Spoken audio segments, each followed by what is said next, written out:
जानेंगे जिस तरह से लगातार कहा जाता है कि यहीं से जो है शुरुआत हुआ है पंचकोशी मेला का, तो वजह क्या था कि यहीं से शुरुआत की गई? वजह क्या था? वजह तो मूल था भगवान की विषय। लेकिन सर एक सवाल और आता है, बहुत सारे लोग कहते हैं कि सारा का सारा चीज़ एक काल्पनिक है, आप इसको किस नज़र से देखते हैं? अच्छा, जिसने अपने बाप के बाप, कहते हैं कि यहाँ अहिल्या को उधारे, तो वाकई वो अहिल्या पत्थर कैसे बनी थी सर? ये तो सत्युग की घटना थी। आप सब जानते, लीला के माध्यम से सबने देखा ही है। उस समय की सबसे विश्व सुंदरी थी जिसको लोग कहते हैं कि बस एक लिख दिया गया है वाल्मीकि जी के द्वारा और उसी को लोग फॉलो करते हैं, वाकई सच्चाई की अभी तक पता नहीं चला। ये सब अल्प बुद्धि। ऐसा है कि बहुत ज़्यादा मतलब कि ज़्यादातर महिलाएं ही आती है सुनने के लिए, पुरुष कम आते हैं इसमें। वो तो भक्ति स्वरूपा है भाई। हाँ, ये तो श्रद्धा स्वरूप भक्ति स्वरूप वही है। तो आज भी धर्म। नमस्कार, आप देख रहे हैं जनता की आवाज़ जनबोल खबर। अभी हम मौजूदा जगह बक्सर का हिरौली में और अहिल्या मंदिर में है और यहाँ पे आप देख पा रहे हैं कि जो गौतम ऋषि का यहाँ कुटिया हुआ करता था, आज पूरे भव्य मंदिर के रूप में यहाँ स्थापना हो चुका है। और यहाँ जो है श्री राम भगवान पहला पड़ाव को लेकर के पंचकोशी की शुरुआत होती है और आज हजारों श्रद्धालु जो है यहाँ मौजूद है, पहुँचे हुए हैं इस पंचकोशी मेला को लेकर के। हम आपको दिखा दें कि जिस तरह से हिरौली में कहा जाता है कि यहीं से राम भगवान जब तड़का का जो है वध करके यहाँ पे आए थे और यहाँ पे जो है अहिल्या जी का जो है उद्धार किए थे। यही अहिल्या मंदिर है जो हिरौली में है और यहाँ से आप देख पा रहे हैं किस तरह जो है दीप जलाया जा रहा है और दीपोत्सव के साथ जो है शुरुआत किया जाता है आज का पंचकोशी पड़ाव। और यहाँ पे तमाम श्रद्धालु जो है अपने अपनी मन्नतों के लिए, अपने अपने जो है मुराद के लिए यहाँ पे अहिल्या देवी के स्थान पर जो है यहाँ दीप जला करके लोग मन्नत मांगते हैं और यहाँ से शुरुआत होती है।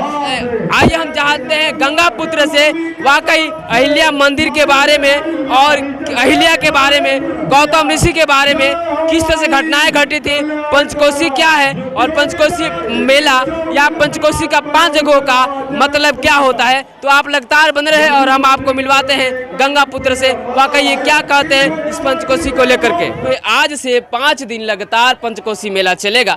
कहा जाता है कि आज यहीं से जो है भगवान राम हिरौली में अहिल्या देवी का उद्धार किए थे।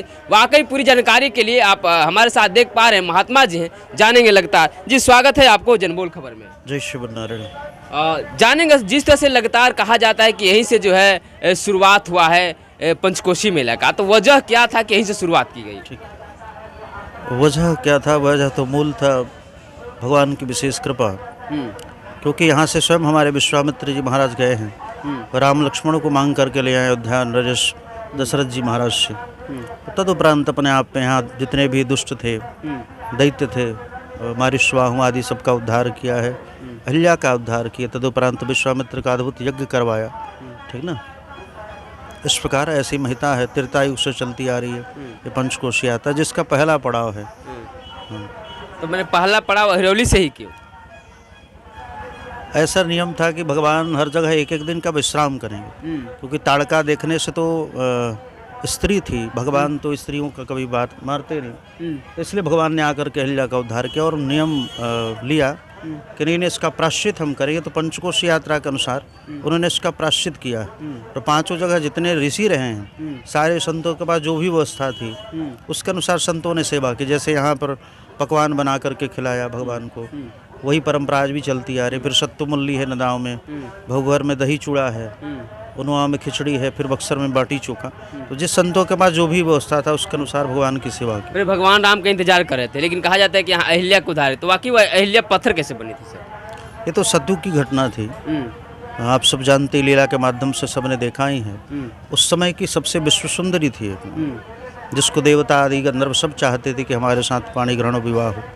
लेकिन भगवान ब्रह्मा ने जिसकी स्वर्ण रचना की थी, धरोहर के रूप में गौतम ऋषि को प्रदान किया था और हजारों वर्षों तक इन्होंने रखा साथ में। लेकिन इनके अंदर कोई काम तृष्णा जागृत नहीं हुई, थोड़ी भी आसक्त नहीं उसके अंदर, उतनी सुंदरी होने के उपरांत भी। ब्रह्मा प्रसन्न होकर के अपने आप में फिर तब जाकर के इनको कहनी आपके साथ विवाह हो, तब उनके साथ विवाह हुआ। और इसको देख करके इंद्र ने छल करना चाहा, जिसमें स्वयं भूमिका चंद्रमा ने भी निभाई।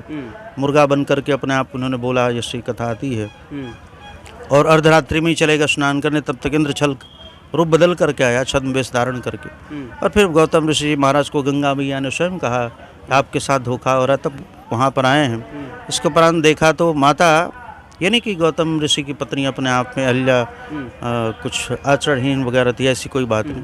वो तो कुटिया के बाहर ही रह गया, अंदर प्रवेश ही नहीं करने दिया, ठीक है ना। और उस समय उनके साथ अंजनी स्वयं अपने आप में थी, और जब अपने आप में रोका उन्होंने, अंजनी ने सब देखा, लेकिन गौतम ऋषि आने के उपरांत कुछ बताया नहीं अंजनी ने, इसलिए अंजनी को भी श्राप दिया है, ठीक है ना, कि तुम्हारे साथ भी अपने आप में ऐसा कलंक लगने वाला है।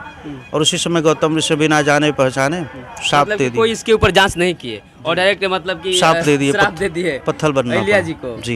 ये तो और लगातार यही जो है बगल थोड़ा सा घाट दिखा दीजिए। कहा जा रहा है कि यहाँ से जो है भरते भरते जो है गंगा नदी बहुत दूर चली गई है, लेकिन इसी जगह से जो है ये जो कांड होता है और इंद्र जी जो है छल करते हैं अहिल्या के साथ में, वाकई कहा जा रहा है। लेकिन सर लगातार देखा जा रहा है कि इस तरह के जो है 5 दिन का यात्रा, 5 जगह पे यात्रा करना और लास्ट में जो लिट्टी चोखा भोजपुरिया में कहते हैं उसको करना, तो इस तरह से कहा जाए कि सारे लोग मिल करके अहिल्या को, तो यहाँ पे क्या वैसा वरदान हो गया कि मतलब राम जी के द्वारा जो है इनको चरण स्पर्श है? संतों का श्राप भी वरदान हो जाता है। तो भगवान के चरण में रज में इतना पावर है कि पत्थर भी अपने आप में, शिला जो थी वो नारी हो गई। ऐसा भगवान की अद्भुत, जैसे आपने देखा होगा जो दिव्य सेतु बांध निर्माण किया गया, पत्थर पर राम नाम लिखा गया, पत्थर तैरने लगे, तो भगवान की अद्भुत महिमा है। और ये सब पूर्व की भूमिका है सब। लेकिन सर एक सवाल और आता है, बहुत सारे लोग कहते हैं कि सारा का सारा चीज़ एक काल्पनिक है, आप इसको किस नज़र से देखते हैं? अच्छा, जिसने अपने बाप के बाप को देखा है क्या हमारा? आपने नहीं, कभी नहीं। कोई देखा है बताओ? अपने दादा के दादा को देखे हमने? नहीं देखा। लेकिन लोग कहते हैं कि नहीं, आपके दादा के दादा का नाम ये था। इसलिए सनातन धर्म विश्वासो फलदायक, वेद कहता है इसके ऊपर विश्वास करो। और जो संत महापुरुषों ने लिखा है वेद पुराण शास्त्रों में, उसको झुठलाया नहीं जा सकता, ठीक है ना। आज भी कोई ये बताओ, ये 2 लाइट जलाने के लिए यहाँ कुछ ना कुछ आश्रय दिया गया, इतना बड़ा यानी अंबर आकाश है, इतने तारे टिटमिटा रहे हैं, बताओ कौन उसको अपने आप में बम्बू पर रोका है? कहीं पिलर लगे हुए हैं? तो विश्वास पर ही तो सारी धरती चल रही है। आप यहाँ सोच रहे हैं कि संतों के दर्शन के लिए हम आप जाएंगे, अच्छे से घर वापस आ जाएंगे, अब उनकी कृपा होगी तो और आगे बढ़ेंगे हम, ठीक है ना। तो विश्वास के अनुसार यहाँ आ रहे। आप ये जानते कि हम जाएंगे, एक्सीडेंट होगा, कोई आएगा? नहीं आएगा। तो सारी धरती विश्वास पे ही चल रही है। लोग कहते हैं कि बस एक लिख दिया गया है वाल्मीकि जी के द्वारा और उसी को लोग फॉलो करते हैं, वाकई सच्चाई की अभी तक पता नहीं चला। ये सब अल्प बुद्धि वाले लोग हैं, ठीक है ना, मंद बुद्धि, जो पढ़ लिख करके जिनको अजरण हो चुका है, अपच हो चुका है ज्ञान का, ऐसे लोग धर्म के बारे में ऐसी बात करते हैं, ठीक है ना जी। तो ऐसे लोगों के लिए क्या संदेश देना चाहेंगे आप, जो कहते हैं कि ये सही नहीं है, ये इस तरह का काल्पनिक है? वो अपने बाप को देखें, ठीक है ना। उनके स्वयं बाप, पहले उनके पिताश्री स्वयं संतों के आश्रय में जाया करते, इसलिए आज से 40 साल पहले, 50 साल पहले लोगों के अंदर संस्कार देखे जाते थे। आज सब संस्कार विहीन होने जाए, कारण क्या है? संतों से दूर भागते जा रहे हैं, क्योंकि जानने वाले संत महापुरुष हैं। कहा जा रहा है ऐसे कि संत ही ऐसा है कि बहुत ज़्यादा, मतलब कि ज़्यादातर महिलाएं ही आती है सुनने के लिए, पुरुष कम आते हैं इसमें। वो तो भक्ति स्वरूपा है भाई, हाँ, ये तो श्रद्धा स्वरूप, भक्ति स्वरूप वही हैं। तो आज भी धर्म में अपने आप उनकी आस्था बहुत ज़्यादा है। 75% हर जगह देखो महिलाओं की स्थिति है, ठीक है ना। इन्हीं पर तो धरती टिकी हुई है, धरती भी स्वयं पृथ्वी है, ठीक है ना। तो धर्म तो अपने आप में इन्हीं पर टिका हुआ है, कहीं भी आप देख लो जी। चलिए, लगातार आप सुन रहे थे आचार्य महोदय से कि जिस तरह से इन्होंने जो भी सच्चाई है अहिल्या जी को लेकर के और इस गौतम ऋषि को लेकर के, यहाँ से जो शुरुआत हुआ था पहला पड़ाव, और आज जो है बहुत पूरे बिहार से, ये पूरे भारत से मान लेते हैं, पूरे भारत के लोग जो है यहाँ पे मौजूद आए हुए हैं आज जो है यहाँ से पहला पड़ाव शुरू करने के लिए। जो श्रद्धालु आए हैं सर, उनके लिए क्या आप संदेश देना चाहेंगे, जो इतने पहला पड़ाव भगवान राम के लिए यहाँ पे आए हैं?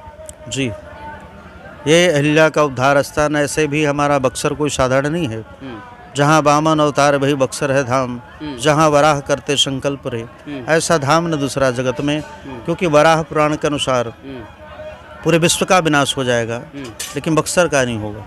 बक्सर का विनाश नहीं होगा कभी नहीं। तो हम लोग धन्य है कि बक्सर में है, क्योंकि भगवान का घर बक्सर है। हाँ। वराह पुराण के अनुसार 12 कोस लंबा चौड़ा। ये गंगा आज देख रहे हैं ना, यहाँ गंगा, ये गंगा यहाँ नहीं थी, यहाँ से 20-25 किलोमीटर दूर गंगा थी, ठीक है ना। ये तो कृपा हुई तो गंगा अपने आप में यहाँ आ गई, क्योंकि बावन भगवान का जन्म स्थान सेंट्रल जेल बक्सर है। तो आज भी गंगा बावन भगवान के सामने से गुजरती है, क्योंकि बावन भगवान के चरणों से गंगा निकली हुई हैं। अगर हमारा बक्सर नहीं होता तो आज धरती पर गंगा भी नहीं होती, ठीक है ना। लेकिन कहा जाता है कि बक्सर जो है ताड़का का नगरी है और आप देव की नगरी बता रहे हैं। अरे भैया, ताड़का हमारे सुबह ये ताड़का ताड़ी घाट की थी, गाजीपुर ताड़ीघाट देख रहे हैं ना, वहाँ की। अच्छा। ये तो इसका उद्धार यहाँ पे हो गया हाँ। बक्सर में जी, मोक्ष मिल गया उनको, मुक्ति मिल गई उसको। तड़का जी को।